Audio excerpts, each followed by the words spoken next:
Hello friends, आप सभी का स्वागत है परफेक्ट स्टडी एकेडमी में। आइए आज हम लेसन 3 में संविधान का निर्माण देखते हैं, किस प्रकार से मेकिंग ऑफ द कॉन्स्टिट्यूशन। भारतीय स्वतंत्रता अधिनियम 1947। जैसा कि मैं पीछे बता चुका हूं आप लोग को पिछले लेसन में कि किस प्रकार से 19 अगस्त 1946 को प्रत्यक्ष कार्रवाई दिवस के रूप में मुस्लिम लीग ने मनाया, जिसके फलस्वरूप भारतीय स्वतंत्रता अधिनियम 1947 लाया गया। क्या इसके मुख्य प्रावधान थे वो हम देखते हैं इसमें। फर्स्ट पॉइंट है 15 अगस्त 1947 को 15 अगस्त 1947 को ब्रिटिश भारत को 2 अधिराज्यों में विभाजित कर दिया जाएगा, यानी भारत को 2 भागों में विभाजित कर दिया जाएगा, जो कि एक होगा अपना इंडिया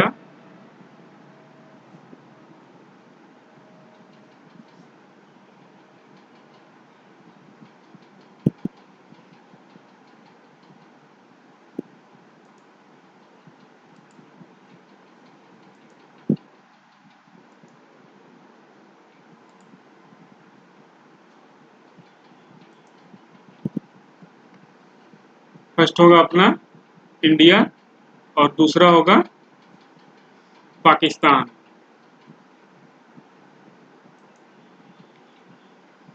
दोनों के लिए सेकंड पॉइंट है, दोनों के लिए अलग अलग संविधान सभा का गठन किया जाएगा तथा संविधान सभा ही नए संविधान के लागू होने तक विधानमंडल के रूप में भारत शासन अधिनियम 1935 के तहत कार्य करेगी।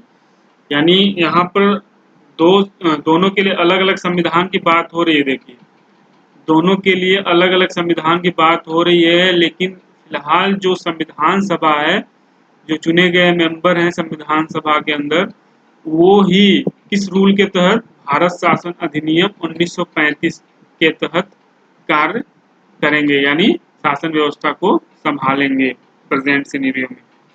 और आप लोग को मैं बताना चाहूँगा कि भारत शासन अधिनियम से हमारे लगभग 70% रूल्स एंड अनुच्छेद भाग उठा के हमारे प्रेजेंट टाइम के संविधान में आपको देखने को मिलेंगे, यानी मिल जाएगा आपको उसमें।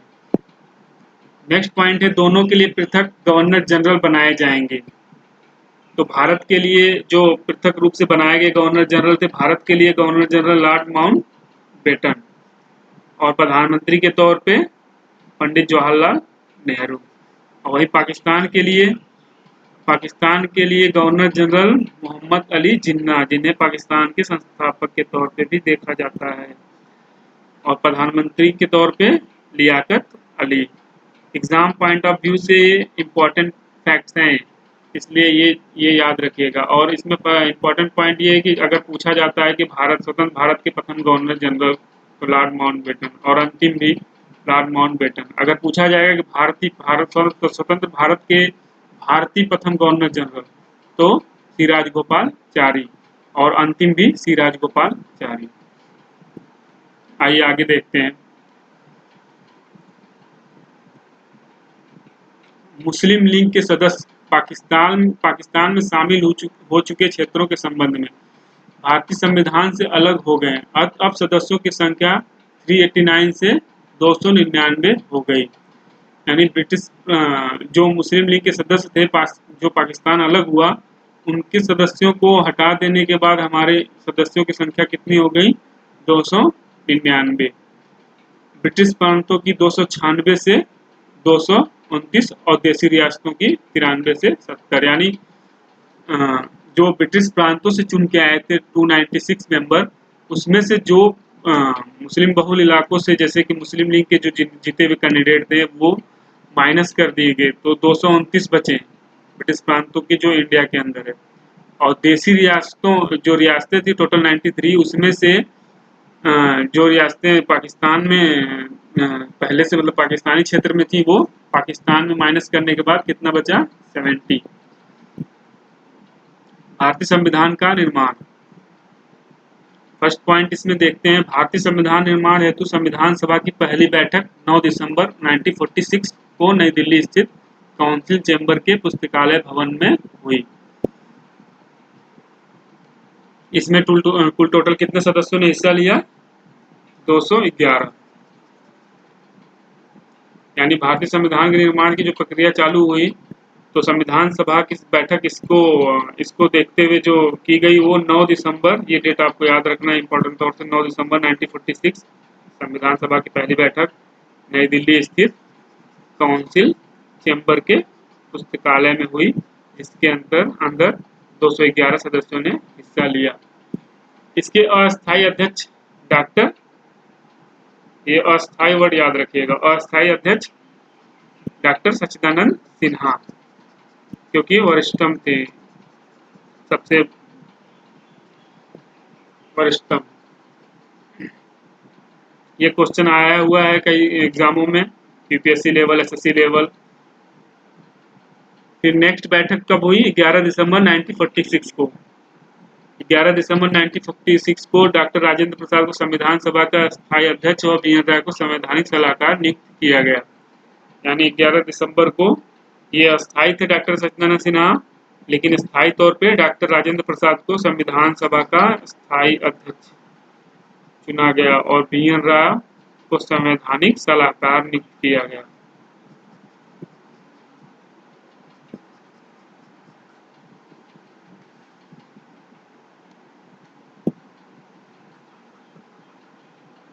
आइए आगे देखते हैं। नेक्स्ट पॉइंट है, जब भी संविधान सभा की बैठक सभी के रूप में होती थी, संविधान सभा के रूप में होती थी, यानी ये संविधान सभा यहाँ पर रॉन्ग हो गया है। जब भी संविधान सभा की बैठक संविधान सभा के रूप में होती थी तो उसकी अध्यक्षता डॉक्टर राजेंद्र प्रसाद करते हैं, किंतु जब संविधान सभा की बैठक बतौर विधायिका होती तो अध्यक्षता जीवी मावलंकर करते थे। ऐसे जैसे लोकसभा होता है, उस टाइप की बैठक अगर हो रही विधायिका बतौर विधायिका होती थी तो जीवी मावलंकर करते थे। ये अंतर याद रखिएगा कि यानी जब भी संविधान सभा की बैठक संविधान सभा के रूप में होती थी, यानी संविधान सभा के रूप में होती थी तो अध्यक्षता कौन करता था? यानी डॉक्टर राजेंद्र प्रसाद। लेकिन अगर वो विधायिका के तौर पे होती थी तो जीवी मावलंकर करते थे। नेक्स्ट पॉइंट है, संविधान सभा की कार्रवाई 13 दिसंबर 1946 को पंडित जवाहरलाल नेहरू द्वारा प्रस्तुत उद्देश्य प्रस्ताव के साथ प्रारंभ हुई तथा 22 जनवरी 1947 को इस प्रस्ताव को स्वीकृति मिल गई। यानी 13 दिसंबर को 1946 को पंडित जवाहरलाल नेहरू ने एक उद्देश्य प्रस्ताव प्रस्तुत किया, उसी के साथ प्रारंभ हुई संविधान सभा की कार्रवाई और 22 जनवरी 1947 को इस प्रस्ताव को स्वीकृति मिल गई। किसके द्वारा स्वीकृति मिली? संविधान सभा के द्वारा स्वीकृति मिली।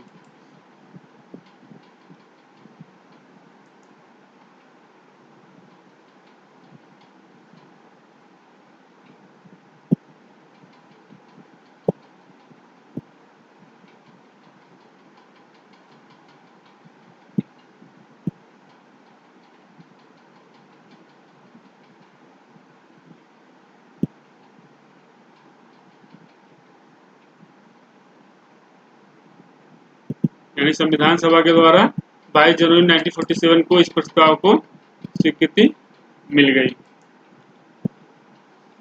इसमें नोट करने वाला पॉइंट है, एक उद्देश्य प्रस्ताव में जो आदर्श और मूल्य थे वही भारतीय संविधान की उद्देशिका में अधिष्ठित है। यानी वही जो प्रस्तावना है अपनी, उसमें वही वर्डिंग इस्तेमाल आज भी है।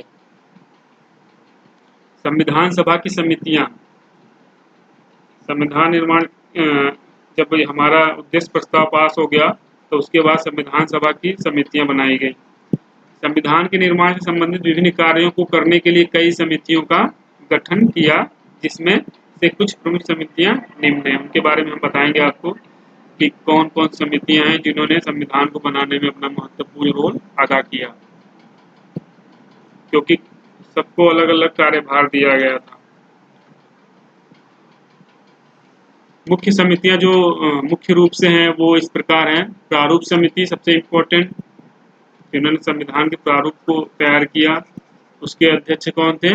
डॉक्टर भीमराव अंबेडकर। बहुत बार क्वेश्चन पूछा जाता है और कहते हैं एग्जाम में जो सिंपल क्वेश्चन इसको, क्योंकि ये बहुत बार पढ़ने के बाद लगता है कि बहुत सिंपल हो गया, बट जो यहाँ गलतियाँ करता है किसी भी एग्जाम में पीछे होने का कारण वही होता है। आप टफ को नहीं कर रहे हो तो चल जाएगा, क्योंकि टफ सबके लिए टफ है, बट अगर सिंपल सा अगर आपसे मिस्टेक हो गई सिंपल क्वेश्चन के लिए तो वहाँ से आप माइनस में चले जाते हो, क्योंकि वो सभी का सही रहता है। इसलिए ये कभी नहीं सोचना कि ये सिंपल है तो हम इसको न कंठस्थ करें। आपको सभी चीज़ों को साथ साथ लेके चलना होगा और अपना ज्ञान लेवल है यानी जो नॉलेज है उसको इंक्रीज करते रहना है। नेक्स्ट है संघ शक्ति समिति और संविधान समिति। इन दोनों के कौन थे? इन दोनों के थे पंडित जवाहरलाल नेहरू। उद्देश्य प्रस्ताव समिति भी पंडित जवाहरलाल नेहरू, यानी 3 समितियां आपको याद रखनी है कि जो कि पंडित जवाहरलाल नेहरू इनके अध्यक्ष थे। नियम समिति डॉक्टर राजेंद्र प्रसाद, संचालन समिति और झंडा समिति 3 इनके पास भी थी, डॉक्टर राजेंद्र प्रसाद के पास। संवैधानिक सलाहकार समिति बी एन राव। मूल अधिकार समिति, ये इंपॉर्टेंट फैक्ट्स हैं और ये एग्जाम में अक्सर पूछे जाते हैं। ये 2 समितियां इन जिसके अध्यक्ष कौन थे? सरदार वल्लभ भाई पटेल। मूल अधिकार समिति और अल्पसंख्यक समिति। नीति निदेशक तत्व समिति, इसके अध्यक्ष थे तेज बहादुर संप्रू। आइए आगे देखते हैं। प्रारूप समिति के बारे में पहले बात कर लेते हैं हम। फर्स्ट पॉइंट है संविधान सभा की सभी समितियों में सबसे महत्वपूर्ण समिति प्रारूप समिति ही थी। जैसा कि मैंने अभी जस्ट बताया आप लोग को, सबसे इम्पोर्टेंट रोल जो प्ले किया है वो प्रारूप समिति ने ही किया। इसका गठन 29 अगस्त 1947। रिपोर्ट प्रस्तुत किया इसने कब? 22 फरवरी 1948। सदस्य संख्या कितनी थी इसकी? 7। आइए इनके सदस्यों के बारे में बात कर लेते थे। आपको जैसा पहले बताया कि डॉक्टर भीमराव अंबेडकर अध्यक्ष थे, दूसरे एन गोपाल स्वामी, तीसरे अल्लादी कृष्ण स्वामी अय्यर, 4th नंबर पे कन्हैयालाल मारिक लाल मुंशी, 5th नंबर पे सैयद मोहम्मद सादुल्ला, 6 एन माधव राव। ये किसके स्थान पे थे? BL मित्र के स्थान पर। 7 नंबर पे हैं TT कृष्णचारी। 1948 में DP खेतान की मृत्यु के बाद उनकी जगह ली, यानी पहले कौन थे? DP खेतान थे। इनकी मृत्यु 1948 में हो गई तो उनकी जगह पे इनको शामिल कर लिया गया। प्रारूप समिति को प्रारूप तैयार करने में 6 माह से भी कम समय लगा तथा इस दौरान कुल 141 बैठकें हुई, यानी 141 बैठकें हुई।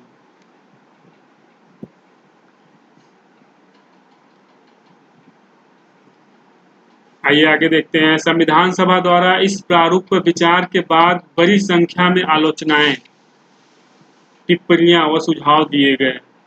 यानी जब बैठक होती थी तो उसमें संविधान सभा द्वारा इस प्रारूप पर बहुत सारी आलोचनाएं, अब अगर आलोचनाएं हो रही तो उसका जवाब कौन देगा? जो प्रारूप समिति जिन्होंने तैयार किया है वो उस चीज को मतलब एक तरह से मतलब उसके ऊपर अगर कोई विरोधाभास या कुछ होता है तो उसका वो सकारात्मक पहलू और नकारात्मक पहलू दोनों के बारे में बताते थे।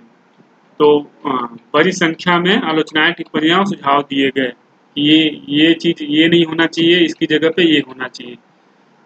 जिस पर पुनः विचार के बाद प्रारूप समिति ने संविधान का प्रारूप पुनः 26 अक्टूबर 1948 को संविधान सभा के समक्ष रखा। यानी जितनी भी टिप्पणियां, आलोचनाएं और सुझाव दिए गए थे उन सब पे विचार विमर्श करने के बाद उन्होंने फिर दोबारा से 26 अक्टूबर 1948 को संविधान सभा के समक्ष रखा प्रारूप को। इस प्रारूप पर संविधान सभा में कुल 3 वाचन हुए। अब इस प्रारूप के संविधान सभा में कुल 3 वाचन हुए। प्रथम वाचन 4 नवंबर 1948 से 9 नवंबर 1948 तक। इसी में संविधान को पहली बार पढ़ा गया। द्वितीय वाचन 15 नवंबर से 1948 15 नवंबर 1948 से 17 अक्टूबर 1949 तक। ये 7वें और 10वें अधिवेशन तक चला। अब तृतीय वाचन की बात करेंगे तो ये 14 नवंबर 1949 से 26 नवंबर 1949 तक। अतः अम्बेडकर जी ने संविधान को पारित करने का प्रस्ताव रखा। कब? 26 नवंबर 1949 को इन्होंने पारित किया, जिसे 26 अक्टूबर 1949 को पारित कर दिया गया। इस तारीख को हम अंगीकृत, अधिनियमित व आत्मापर्पित कहा गया। यानी ये 26 नवंबर 1949 को संविधान को पारित कर दिया गया और इस तारीख को हम कहते हैं कि संविधान को हमने अंगीकृत, अधिनियमित और आत्मपर्पित कर लिया। आइए नेक्स्ट देखते हैं अगला। 26 नवंबर 1949 26 नवंबर 1949 को 299 सदस्यों में से 284 उपस्थित थे। उन्होंने संविधान पर हस्ताक्षर किए। यानी जो 299 सदस्य थे उसमें से कितने उपस्थित रहे उस टाइम पे? 284 सदस्य ये उपस्थित थे और इन्होंने संविधान पर अपने हस्ताक्षर किए। 26 नवंबर 1949 को आंशिक रूप से संविधान को लागू कर दिया गया। याद रखिएगा, आंशिक रूप से लागू कर दिया गया। अनुच्छेद 5, 6, 7, 8, 9, 60, 324, 366, 367, 379, 380, 388, 391 और 392 और 393, इन सभी अनुच्छेदों के बारे में हम आगे बात करेंगे।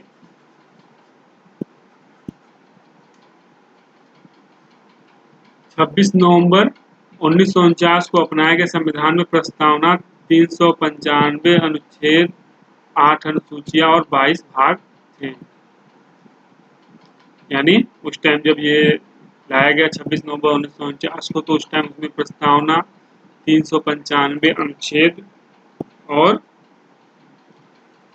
8 अनुसूचियां, 22 भाग थे। आज हमें अनुसूचियां बढ़ गई हैं, 12 हो गई हैं और अनुच्छेद भी जो इंक्लूड हुए हैं 395 तो हैं ही और भी इंक्लूड हो गए हैं जो इन्हीं के अंदर जोड़े गए हैं, जिनको हम अब इनकी संख्या ज़्यादा बताते हैं।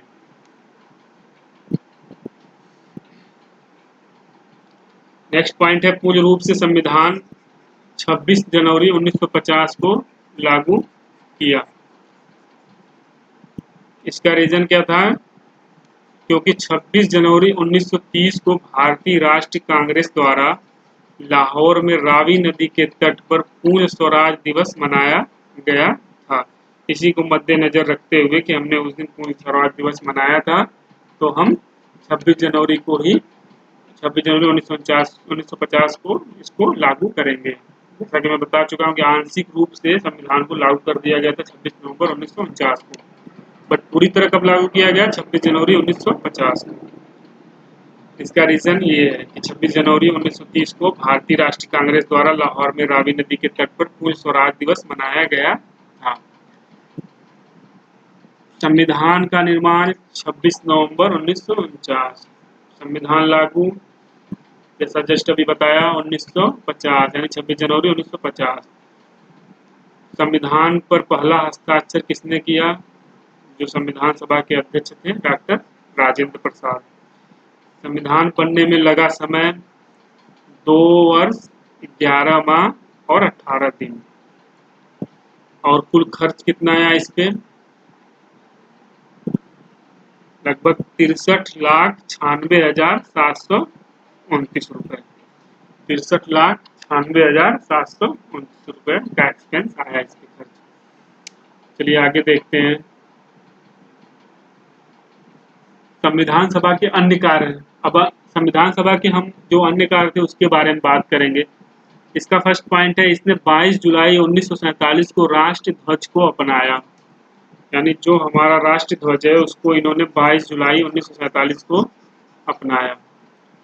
इसने 24 जनवरी 1950 को राष्ट्रगान को अपनाया। इसने 26 जनवरी 1950 को डॉक्टर राजेंद्र प्रसाद को भारत के राष्ट्रपति के रूप में चुन लिया, यानी 24 जनवरी 1950 को। 24 जनवरी 1950 को राष्ट्रगीत को अपनाया, यानी राष्ट्रगान, राष्ट्रगीत और जो भारत के प्रथम राष्ट्रपति के रूप में चुने गए डॉक्टर राजेंद्र प्रसाद, ये एक ही दिन 24 जनवरी 1950 को। मई 1949 में राष्ट्रमंडल में भारत की सदस्यता का सत्यापन किया, यानी राष्ट्रमंडल के द्वारा भारत की सदस्यता का एक देश के रूप में सत्यापन हुआ मई 1949। अन्य इम्पोर्टेंट तथ्य क्या है? संविधान सभा की कुल 11 बैठकें हुई, पूछा जाता है, इम्पोर्टेंट है। संविधान सभा की कुल कितनी बैठकें हुई तो आप बताएंगे 11 बैठकें हुई। संविधान सभा द्वारा हाथी को प्रतीक मुहर के रूप में अपनाया गया।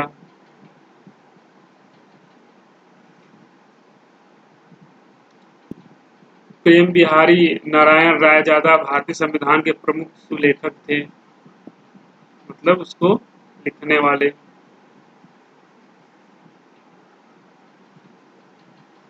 मूल संविधान के हिंदी संस्करण का सुलेखन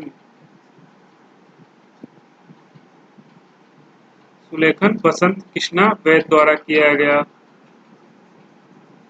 ये इम्पोर्टेंट पॉइंट आप लोग को अधिकतर कहीं मिलेंगे नहीं, बट ये मैंने एफर्ट करके तैयार किया है पावर पॉइंट के ऊपर एक स्लाइड के तौर पे। यानी मूल संविधान के हिंदी संस्करण का सुलेखन बसंत कृष्णा वैद्य द्वारा किया गया। आइए बात करते हैं भारतीय संविधान के भाग, अनुसूचियां तथा स्रोत। संविधान के भाग और उनके विषय। अब भाग 1 की बात करेंगे हम। भाग 1 में संघ व उसका राज्य क्षेत्र, अनुच्छेद 1 से लेके 4 तक। भाग 2 नागरिकता, अनुच्छेद 5 से लेके 11 तक।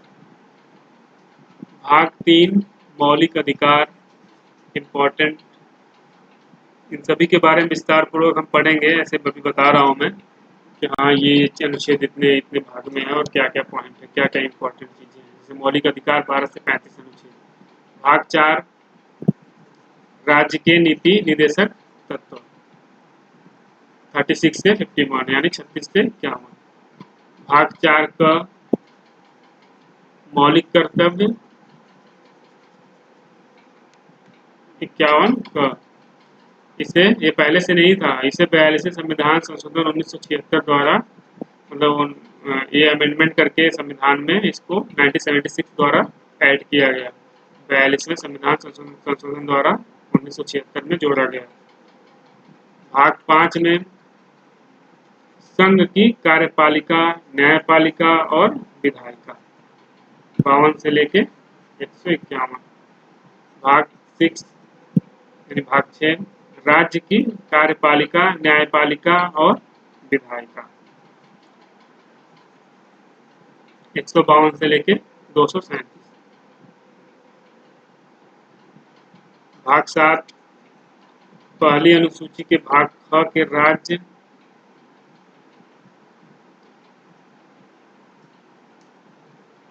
भाग 7 में क्या है?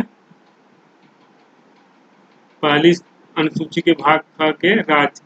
एक इम्पोर्टेंट पॉइंट है इसमें, 7वें संविधान संशोधन अधिनियम द्वारा 1956 द्वारा निरस्त कर दिया गया। इस पॉइंट को याद रखिएगा।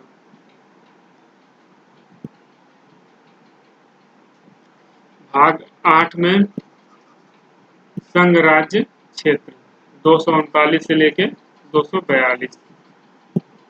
भाग 9 क में पंचायतें, 73 यानी ये 73वें संविधान संशोधन अधिनियम 1992 द्वारा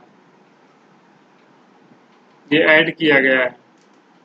भाग 9 में पंचायतें और ये नगर पालिका वाला भी, यानी हम बात करेंगे जब अनुसूचियों की तो 11वीं अनुसूची और 12वीं अनुसूची इन दोनों से रिलेटेड है। यानी 11वीं अनुसूची में पंचायतें और 12वीं अनुसूची में नगर पालिका के बारे में विस्तार से बताया गया।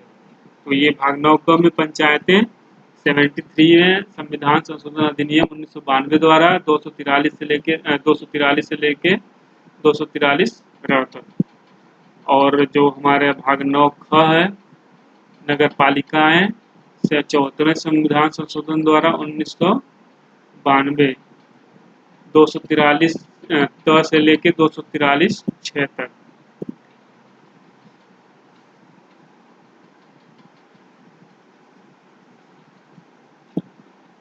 भाग 10 में अनुसूचित जाति व जनजाति क्षेत्रों के बारे में 200 अनुच्छेद 244 से लेके 244 क तक, यानी 244 प्लस 244 क। भाग 11 संघ व राज्यों के बीच संबंध, विधायी, प्रशासनिक और वित्तीय।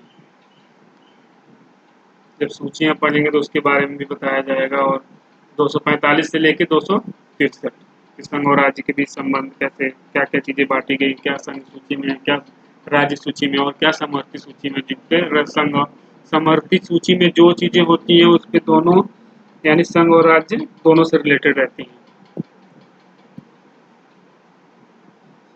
भाग 12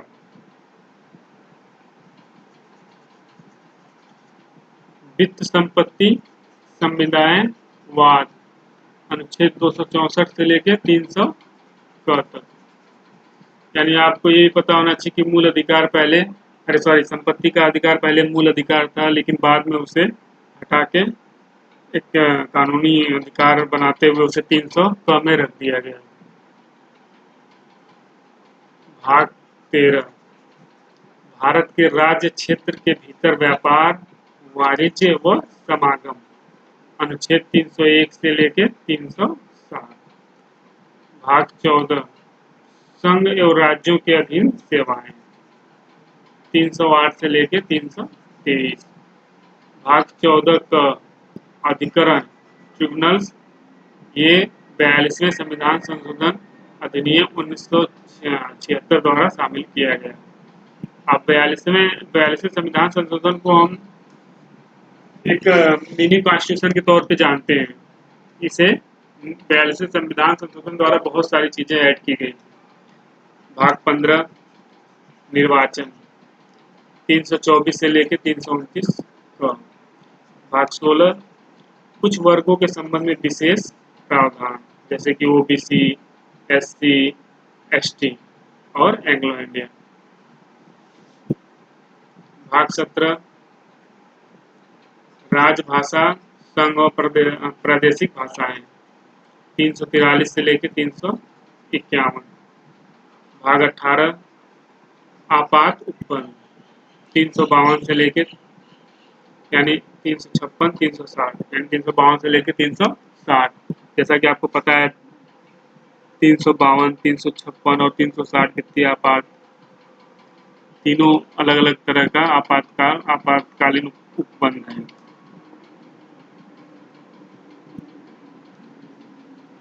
भाग 19 में प्रतिनियम यानी मिसलिनियस यानी अन्य, 361 से लेकर 367 अनुच्छेद तक। भाग 20 में संविधान संशोधन 368 में, यानी इसी रूल मतलब 368 अनुच्छेद में संविधान संशोधन के बारे में बताया गया। भाग 21 अस्थायी संक्रमणशील और विशेष उपबंध, 369 से 392 अनुच्छेद, 369 से लेकर 392। भाग 22 संक्षिप्त नाम, प्रारंभ, हिंदी में प्राधिकृत पाठ और निरसन, यानी ये किसमें है 393 से लेकर 395। अब बात करते हैं भारत संविधान की अनुसूचियां।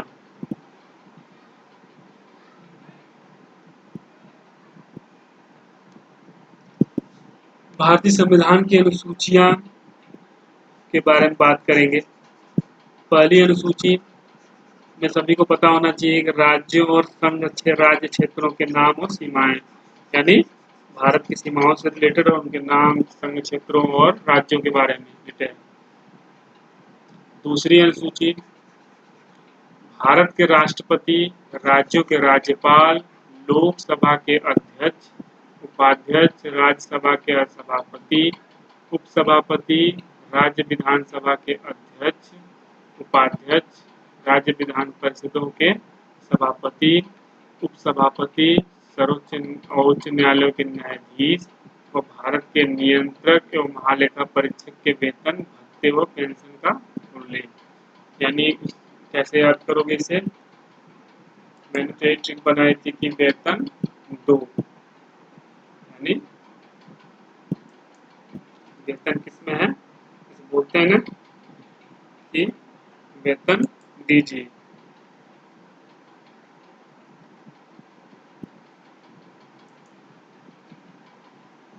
बोलते हैं ना वेतन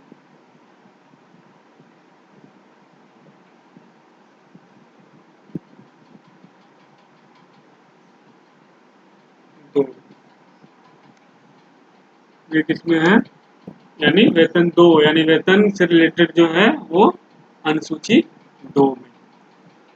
शपथ, तीसरी अनुसूची में हमारा क्या है? शपथ 1, 2, 3 लेटर से बना है, यानी 3 अक्षरों से बना है शपथ, यानी ये क्या है? 3 नंबर अनुसूची में।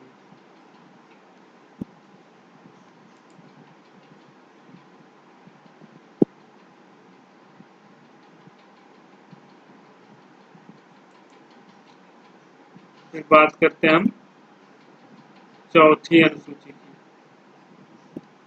इसमें क्या है? राज्यसभा के सीटों का बंटवारा, यानी राज्यसभा की सीटों का आवंटन किस प्रकार से होगा, वो उसकी डिटेल चौथी अनुसूची में। पांचवी अनुसूची में अनुसूचित और जनजातियों के क्षेत्रों के प्रशासन और नियंत्रण के बारे में प्रावधान किया गया है। छठी अनुसूची में असम, मेघालय, त्रिपुरा और मिजोरम राज्यों के जनजाति क्षेत्रों के प्रशासन के बारे में किया गया है प्रावधान छठी अनुसूची में। यानी हम याद करते हैं इसको ए टी एम स्क्वायर, यानी असम, त्रिपुरा, मेघालय और मिजोरम, यानी एम 2 बार, यानी एटीएम। सातवीं अनुसूची जिसके अंदर संघ सूची,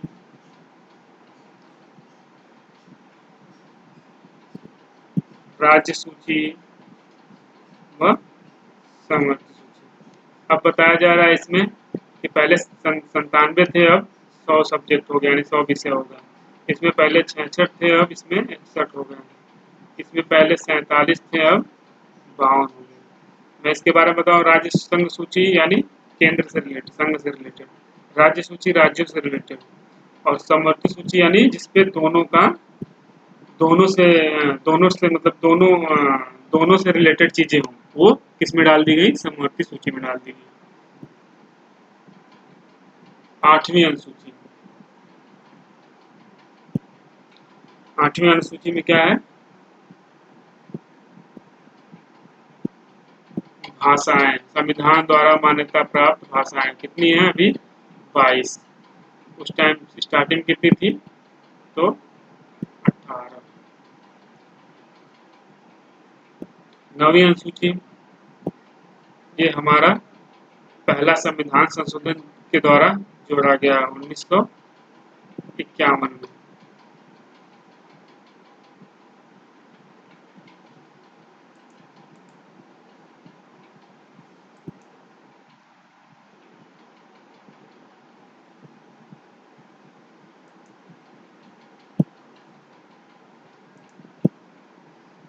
ये किसके द्वारा जोड़ा गया?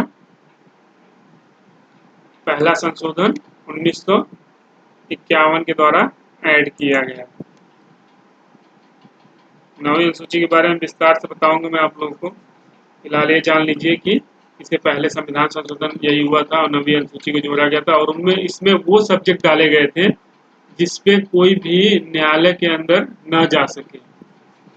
यानी जैसे कोई अगर इसमें बिल पास करके या कानून बना के रख दिया गया तो इसके ऊपर कोई न्यायालय में जाके वो मतलब इसके ऊपर आरोप न लगा सके या कुछ इसके खिलाफ न कर सके।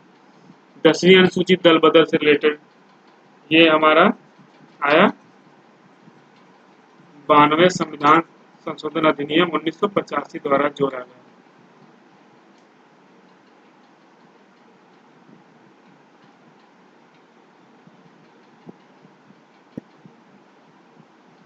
देखिए पहले कोई भी संशोधन जब होता है तो वो पहले बिल होता है। यानी जैसे अपना था सिटीजन ये वाला सीए और सीएबी बोलते थे पहले उसको सीएबी सिटीजन अमेंडमेंट बिल बोलते थे, बट जब वो संसद में पास हो गया तो अब क्या हो गया है, सिटीजन अमेंडमेंट एक्ट हो गया है।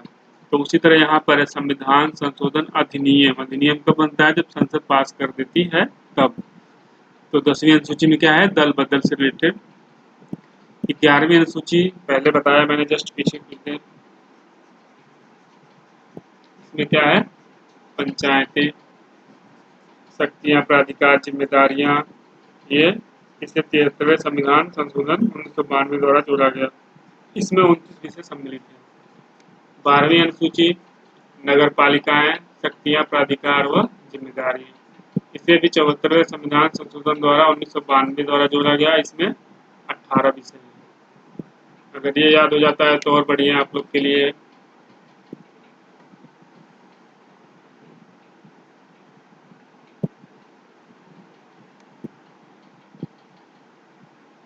देखिए जब हम बात कर रहे थे यहाँ पर पंचायतें और नगर पालिका,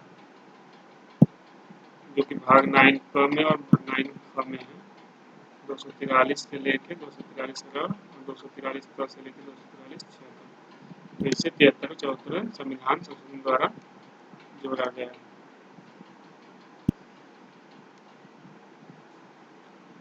ये पॉइंट क्लियर रखेंगे। कुछ ट्रिक्स से याद की जाती है चीज़ें, कुछ अपने माइंड से भी याद की जाती हैं। जैसे कि मैंने बताया कि पहली अनुसूची राज्य और संघ क्षेत्र, दूसरी अनुसूची वेतन 2 यानी दो वेतन से रिलेटेड क्या है, 2 में है। तीसरी अनुसूची शपथ, शपथ 3 अक्षरों से मिलकर बना है, शपथ 3 में। चौथी अनुसूची राज्यसभा में सीटों का बंटवारा। 5वीं अनुसूची अनुसूचित जनजातियों के क्षेत्रों के प्रशासन और नियंत्रण के बारे में प्रावधान। 6ठी अनुसूची असम यानी एटीएम बताया मैंने, असम, त्रिपुरा, मेघालय और मिजोरम राज्यों के जनजातीय क्षेत्रों के प्रशासन के बारे में। और 7वीं सूची में क्या है, सूचियां हैं, यानी 3 सूचियां, संघ सूची, राज्य सूची और समवर्ती सूची। 8वीं भाषाओं से रिलेटेड। 9वीं भू सुधारों, यानी ये इसमें वो कानून डाल दिए जाते हैं तो इसके ऊपर कोई कोर्ट में यानी न्यायालय में नहीं जा सकता। 10वीं अनुसूची दल बदल से रिलेटेड। 11वीं पंचायत और 12वीं नगर पालिका। Thank you friends. अगर वीडियो अच्छा लगे तो प्लीज़ सब्सक्राइब करिए, चैनल को सब्सक्राइब करिए और लाइक भी करिए। अब मैं नेक्स्ट वीडियो इसके आगे का जो लेसन है उसको लेके आऊँगा जस्ट जल्दी ही। Thank you so much.